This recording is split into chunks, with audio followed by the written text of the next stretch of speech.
Replacing the needle plate. Use the straight stitch needle plate when needed. Press the lockout key.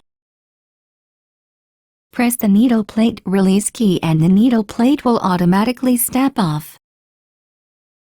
A message will appear warning that the needle plate is not secured. Remove the needle plate by lifting it to the right. Insert the left edge of the straight stitch needle plate into the opening and attach the needle plate.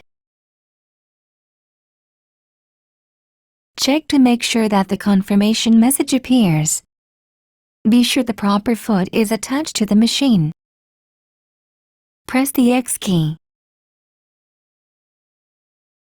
Turn the hand wheel slowly and check that the needle does not hit the needle plate. Press the lockout key to unlock the machine.